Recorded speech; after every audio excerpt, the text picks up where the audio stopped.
మొన్న మన కార్యకర్తల సమావేశంలో ప్రమాణ స్వీకారం చేశాను. ఎమ్మెల్యేగా నేను ఈరోజు మళ్ళీ మీ ముందు ప్రమాణ స్వీకారం చేస్తున్నాను. పవన్ కళ్యాణ్ అనే నేను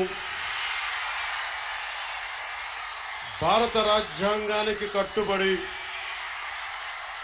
నన్ను అఖండ మెజారిటీతోటి గెలిపించిన నా పిఠాపురం పుర ప్రముఖులకు, పెద్దలకు, ప్రజలకు, యువకులకు, ఆడపడుచులకు, తల్లులకు, యువతులకు, ప్రతి ఒక్కరికి, అన్ని వర్గాల వారికి, ఎస్సీ, ఎస్టీ, బీసీ, ఓసీ, అన్ని మతాలు, ఇస్లాం, క్రిస్టియానిటీ, అన్ని కులస్తులందరికీ నేను హామీ ఇస్తున్నాను. మానవత్వాన్నే కాపాడుతాను, మీ అభ్యున్నతికే కష్టపడతాను. నేను లంచాలు తీసుకోను, నాకు అలాంటి అవసరం లేదు. మీ అభ్యున్నతికే నేను కష్టపడతాను.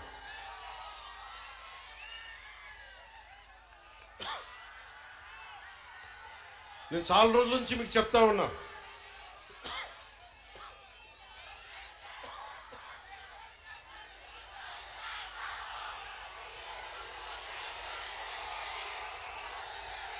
వైసీపీ గత ప్రభుత్వ నాయకులు చెప్పారు, పవన్ కళ్యాణ్ ఆంధ్రాలో ఉండడు, హైదరాబాద్లో ఉండడు, పిఠాపురంకి వస్తే పిఠాపురం వాస్తవ్యుడు కాదు, ఇక్కడ ఉండడు.